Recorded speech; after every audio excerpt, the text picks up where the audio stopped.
Hello everyone, आपका मेरे channel शिक्षा एंड ज्ञान में स्वागत है। तो मैंने एक दिन पहले यूनिट 3 जो थी उस पर वीडियो बना के डाला था कुछ इंपॉर्टेंट पॉइंट्स का। तो आज मैं यूनिट 4 रिवाइज कर रही हूँ, तो इसके बारे में मैं आपको कुछ इंपॉर्टेंट पॉइंट्स बताऊंगी।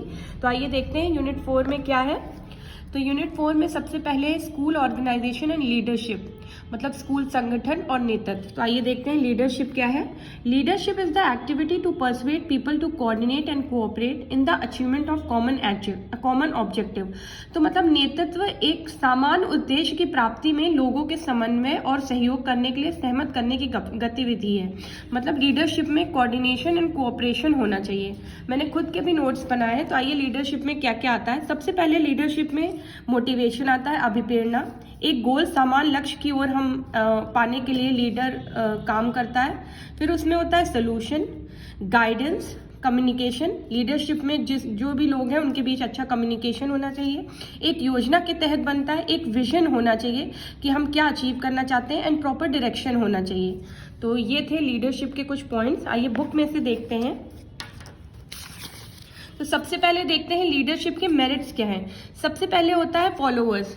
कोई भी अगर सक्सेस होती है लीडरशिप की, डिपेंड करती है आपके कितने फॉलोअर्स हैं। देन आता है पर्सनल क्वालिटी। एक लीडर की कुछ व्यक्तिगत गुणवत्ता होती हैं। एक कॉमन गोल, मतलब हमारा एक सामान्य गोल होना चाहिए जिसको हम अचीव करना चाहते हैं। लीडर एंड फॉलोअर्स को एक समान गोल की तरफ मेहनत करके उसको अचीव करना चाहिए। एक्टिव रिलेशन होना चाहिए, मतलब लीडर्स एंड फॉलोअर के बीच में एक एक्टिव रिलेशन होना चाहिए। वही एक इफेक्टिव लीडरशिप की मेरिट्स हैं। देन एक प्रैक्टिकल अप्रोच। कोई भी चीज प्रॉब्लम का सोल्यूशन करने के लिए प्रैक्टिकल अप्रोच होना चाहिए। और इट इज अ प्रोसेस, मतलब लीडरशिप एक प्रोसेस है, यह एक प्रक्रिया है। आइए देखते हैं ट्रेड्स ऑफ इफेक्टिव लीडर्स। सबसे पहले integrity and dependability drive. Then self confidence. एक लीडर को सेल्फ कॉन्फिडेंट होना चाहिए। डिजायर टू इन्फ्लुएंस अदर, मतलब उसको दूसरों को प्रभावित करने की इच्छा होनी चाहिए। एथिकल एंड मॉरल कैरेक्टर, ये बहुत इंपॉर्टेंट है कि एक लीडर के कुछ एथिकल एंड मॉरल कैरेक्टर होना चाहिए, मतलब वो ऑनेस्ट होना चाहिए and should have a good moral character. Then intelligence, मतलब एक लीडर जो होना चाहिए उसमें एबिलिटी होनी चाहिए to follow and interpret the vision and mission of the organisation. Then sixth आता है आपका रेलिवेंट नॉलेज, मतलब उसको किसी भी चीज़ की मतलब नॉलेज होनी चाहिए। He should be technical, theoretical and एक कंसेप्चुअल नॉलेज होनी चाहिए। He must have the ability to conceptualise, मतलब व्यक्ति को अवधारणा बनाने की क्षमता होनी चाहिए। आइए अब देखते हैं लीडर के बारे में कि लीडर क्या क्या होता है। लीडर एज अ मेंटर होता है, लीडर एज अ कोच होता है, leader as a team builder होता है, leader as a reflective practitioner होता है। देन उसके पास केयरफुल ऑब्जर्वेशन करने की क्षमता होनी चाहिए, फ्लेक्सिबल रिस्पॉन्सेज होने चाहिए। लीडर एक इनिशिएटर होता है। अब आइए देखते हैं स्टाइल्स ऑफ लीडरशिप। तो लीडरशिप में कई तरह की स्टाइल्स होती हैं। सबसे पहले आता है ऑटोक्रेटिक लीडरशिप। इसमें क्या होता है, जो डिसीजंस होते हैं वो थोपे जाते हैं, मतलब टीम से कोई राय नहीं ली जाती, तो इसको कहते हैं निरंकुश नेतृत्व। देन आता है डेमोक्रेटिक लीडरशिप। इसमें क्या होता है, जो भी डिसीजंस लिए जाते हैं उसमें जो मेंबर्स होते हैं उनका ओपिनियन लिया जाता है। फिर आता है डेलीगेटिव लीडरशिप।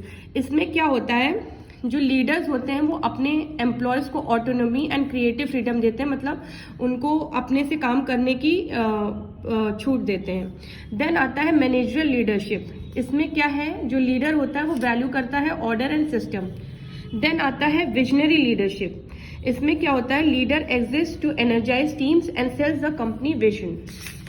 तो ये थी कई तरह की लीडरशिप। लीडरशिप के 5 स्तर होते हैं जो जॉन मैक्सवेल ने दिए। ये आप इंपॉर्टेंट पॉइंट है, याद कर सकते हैं। सबसे पहले आता है position, then permission, then production, then people development, then pinnacle. Then leadership में एक टॉपिक है school development plan. School development plan देखते हैं क्या होता है। School development plan is a document with a list of activities prepared by a school on the basis of its present status which is to be conducted in the future to achieve the targeted objective in the targeted time frame with appropriate strategies and plan of action.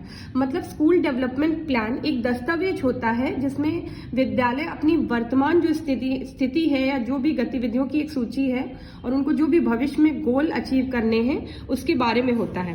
इसमें एक important point है कि RT 2009 के हिसाब से ये duty होती है हर एसएमसी की, मतलब हर स्कूल मैनेजमेंट कमेटी की, कि वो स्कूल डेवलपमेंट प्लान बनाए। And the committee has to prepare SDP, मतलब स्कूल डेवलपमेंट प्लान उनको 3 महीने पहले बना लेना चाहिए एंड ऑफ फाइनेंशियल ईयर्स के। तो ये बहुत इंपॉर्टेंट पॉइंट था। देन देखते हैं प्रोसेस क्या होती है स्कूल डेवलपमेंट प्लान की। सबसे पहले आता है review and school analysis, then आता है डिजाइन, थर्ड आता है implementation and monitoring, then fourth पे है इवैल्यूएशन। देन इसमें होता है SWOT, SWOT organisational analysis, S से होता है स्ट्रेंथ, W वीकनेस, O से अपॉर्चुनिटीज, T से थ्रेट्स। देन आप देख सकते हैं हर स्कूल में एक कैलेंडर होता है, ये टाइम टेबल से अलग होता है। इसमें क्या होता है देखते हैं क्या होता है। The school calendar is a time table of another kind, preparing and organising calendar is one of the most important task of school head. मतलब ये हेड के लिए बहुत इंपॉर्टेंट टास्क होता है। ये कैलेंडर मतलब एक स्कूल हेड्स की vision, knowledge, experience and capability to make the entire school pulsating with life. फिर आता है टाइम टेबल। टाइम टेबल में हम ये देखते हैं कि कौन सी करिकुलर एंड को करिकुलर एक्टिविटीज होनी चाहिए जो पर्टिकुलर प्लेस या आवर्स पे होती चाहिए, जो हमारा रोज का काम होता है। देन लास्ट में आता है स्कूल असेंबली। इनमें हम देखते हैं कि जो ज़्यादातर स्कूल होते हैं वो मॉर्निंग स्कूल असेंबली से शुरू होते हैं। इसमें हम बहुत सी एक्टिविटीज़ करते हैं जैसे सिंगिंग, लिसनिंग, तो मॉर्निंग असेंबली बहुत ज़रूरी है। फिर इसमें आता है parent teacher forum. Parent teacher forum के ऑब्जेक्टिव्स देख लेते हैं। To bring home and the school in close contact, assuring access to an equitable and quality education for children, then facilitating interaction among teacher, administration and community। फिर school community partnership होता है, विद्यालय और समुदाय की भागीदारी होनी चाहिए जो बहुत ही इम्पोर्टेंट है। तो ये थी आपकी यूनिट 4। ये भी बहुत इजी सी यूनिट है। ये मैंने इसके नोट्स बनाए हैं खुद के लीडरशिप के। अगर आपको ये चाहिए होंगे तो आप मेरे टेलीग्राम चैनल को ज्वाइन कर सकते हैं, उसमें मैं सारे PDF प्रोवाइड कर दूंगी। किसी भी टॉपिक का अगर आपको चाहिए आप कमेंट कर सकते हैं। तो अगर वीडियो पसंद आया हो तो मेरे वीडियो को लाइक करिएगा, चैनल को सब्सक्राइब करिएगा। Thank you.